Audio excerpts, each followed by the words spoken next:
Hello, my name is John McCallister.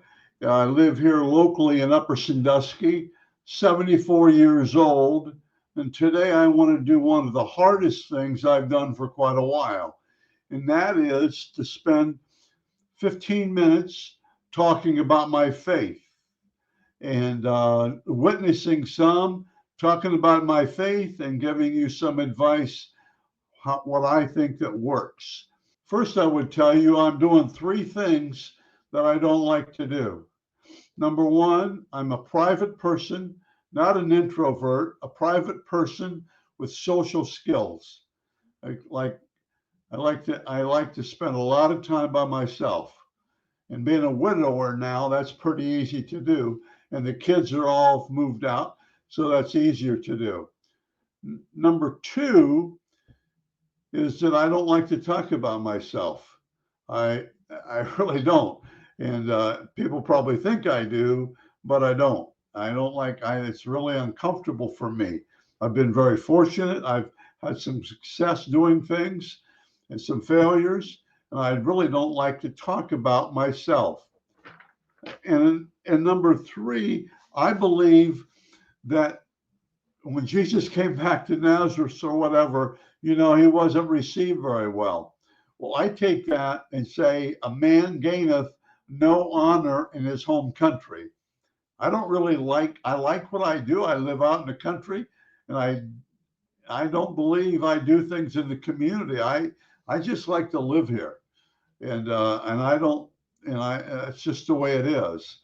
But I do want to spend some time today talking about Jesus. And I've done so much football video podcasts. And as some people know, I've run a football evaluation scouting service for colleges. And years ago, I was one of the only guys, well, second guy in Ohio to do it. And I've been doing it for 30 years. And I go back, and my goodness, I don't have to name drop, but it's important that I developed relationships, and I don't talk about it much because nobody really cares. And for like the last 6 months, I've been trying to come up with something with about Christ, something that I could help people or get into Christ more, get into the Jesus revolution, so to speak, and start thinking more and more about him, about God, and thinking about the importance of God. I've been fortunate to go to Bible study for the last, I think, 2.5 years maybe. And at one time, I wanted nothing to do with Bible study because I thought it was a gossip center, and I didn't really care for that. But I got into Trinity, into Bible study with Pastor Jim Stauffer and the group we have. It's amazing, and I look forward to it. I really enjoy Bible study. But let's get back to the main, what I really want to talk about, and it's my new video podcast, Me and Jesus. I've had two super ladies, Carol Meinhardt and Janet Dunlap, have given testimony. If you'll see on here, they've given testimony, and they are super. They are wonderful. For me, I always like, if I'm listening to somebody, I want to know their credibility. And so I thought it was important today to come out in the third video podcast and talk about who I am. And it's, I'm by far from a great example, but I'm getting there. Back in June 12, 16, 20, back in December 16th, 1920, and I have a terrible memory, but I can't, and this is the day, but it's so worked out, maybe God's work. It's 12, 16, 20. How can you forget? Add 4 to each one. But that was the day where I'm coming down the Stone Road and kind of threw my arms up in the air and said, okay, I'm all in. God, I'm all in. Now, I'm going to make mistakes. I'm going to be saying dumb things sometimes or doing something silly, and I may go against your wishes, but I'm all in. but I want to be an example for Jesus Christ. And at 74 years old, that's pretty good. Although I was, what, 72 at the time or 71. And, but still, being over 70, I really feel good about that. So that's when I totally said, God, I'm with you. You count me in. I'm one of the guys. Count me in. And ever since that time, I just have a whole different perspective on life, just life in general, and friendships and kindness and things like that. And as I look back, here's the big word that has messed me up my whole life. I think I have a tremendous amount of immaturity. You know, I married Debbie and I was 6 years older than she was, but she was 6 years older than me with maturity. She was much, much more mature than me. And I'm like 6 years older than she was. So it's always been maturity. It's always been the dumb mistakes. It's always been the just being silly and stupid to make dumb mistakes. And I can't go into them now. I won't, because some of them I'm so embarrassed. I'm actually embarrassed to talk about it. And I don't. Some things that were just so bad, you know, so stupid and so immature. And God understood that. And in fact, that kind of leads me into another area. You know, I look at God over all the years. My dad died when I was 7 years old. My mom remarried when I was 22. We went to Salem EUB Church and went to church. We didn't always know and didn't understand everything, but we went through the whole process. I have always felt really comfortable in church. When I was in college, I would go sit in church and listen. I didn't go to Bible or Sunday school, but I would sit and listen because I really felt comfortable there. Now, still really immature, still really stupid, still really kind of too cocky, too arrogant. But God He was with me the whole time. And some of the mistakes I've made, you know, God would always say, okay, that's it. And then he'd say, okay, I feel bad. I feel bad. He'd say, okay. And then he'd put the hammer down. He really crushed me. He said, I've had enough. Boom. And then I committed major sins. And then he was there, thank goodness, to help me because I think he had a plan for me. Yeah, I feel he had a plan for me, but he let me mess up and do dumb things. Thank goodness I had a great wife, great 30 years of marriage. Debbie passed away. Debbie passed in 18 years ago, 18 and maybe almost a half years ago. And love of my life, best friend I ever had, greatest mother to our three children, but she was the reward for all the perseverance I did with growing up and having friendships and things like that. And Debbie came along, and it was just it. I was really blessed.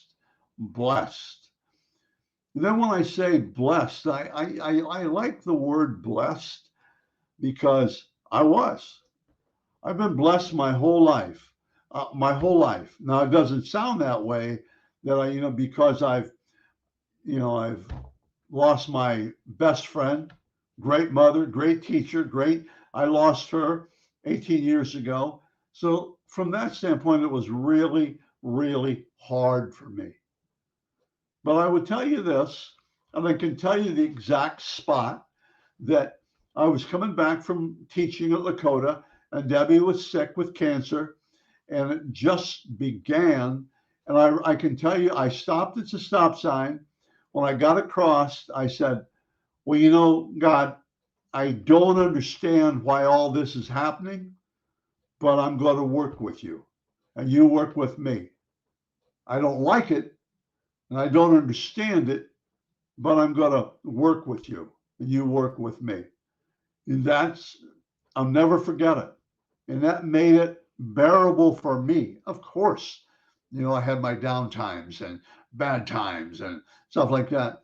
But it was just that. I promised, I said, I'll work with you and you work with me. I don't think anybody ever quits grieving. I think there's always that process. But I've been blessed. I was blessed to be a head football coach when I was 24 years old. We we we broke a losing streak of four of them I had of 34 games. But God was with me. Now he still, I still had to, still had failures in there and immaturity in there, but he was with me and I knew it. And a little humor here, but at Lakota, where I finished up as a head football coach, the first year we were 7-3. Debbie met me she was the first person I talked to, because that's what I thought head coaches should talk to their wives before they talk to the media or anything. But she talked to me, and I prayed before I saw her. I prayed and thank God. Okay, 7-3. The mayor, okay, of Bradner. The next year we go 0-10.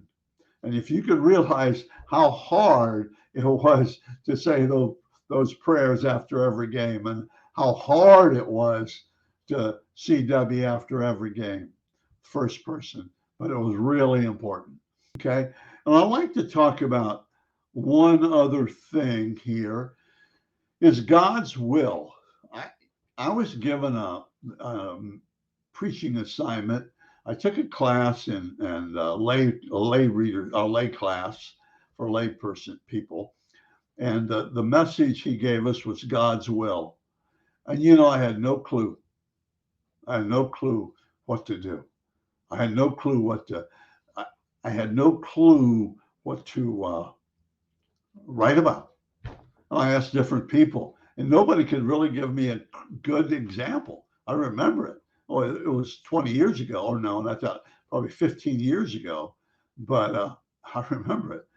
And then a couple of years ago, I'm reading through the Bible, and it says, always, it's in 1 Thessalonians 5:16-18, I think. But God's will, first it says, always be joyful, always be happy, always be content, always have a smile on your face, always handle things like you're very, very happy to be here. And then the second says, never stop praying. Okay, I could spend a lot of time on that. Praying to me is conversation. Now, there are prayers where I really pray, and and there are prayers where I have conversations with God, and where I say, man, I messed up, or I talk to him. I think it's so important. It makes my life a lot easier to be able to do that. Okay, always be joyful. Always be joyful. Never stop praying, and be thankful in all circumstances. For this is, that's God's will. Be thankful in all circumstances. And if you follow that, you're going to be in great shape. Be thankful. Be thankful where you are. Be thankful for what you have. Be thankful for the friends you have. Try to get more. Try to, you want to expand all that, but be thankful. Be thankful for who you are. Be thankful for Christ is in you and you're in Christ. Be thankful that you can always keep smiling and be happy and never stop praying, never stop communicating. That's God's will. Now, I don't have a chance to give a message on that, but I'd love to, because I know what God's will is now. Let's just be kind. Be kind. Be kind. Be kind to people. It doesn't hurt. I mean, how hard is it? Just be kind. And if somebody, I always thought in school, when kids mess up, there's a reason. There's a reason people do the things they do. There's a reason kids do the things they do. And just be kind. Be kind to people. Love God, love people. You know, that's all you have to do. I mean, and follow through with it, but love people. Love God. If you love God, you're going to do a lot of things right. I love God and I love people. But I want to mention one thing that I think that can be frustrating, and that when you're trying to be a Christian and when you're trying to do God's will and really keep Jesus at your side and with you. What happened a couple of years ago, I had a woman come up and say, "Did you really do this when you were a kid? Did you do this?" And I said, "Yeah." And she started to make sarcasm about a non-Christian thing I did. And I was like 14 years old, 13 years old at the time I did it. And so I just walked away. And I chose not to talk to her for months. And finally, one time I said, I've tried really hard to be a Christian. I've tried really hard to do what's right with God. And you're talking to me about something that had happened when I was 14 years old. And I said, and I walked away.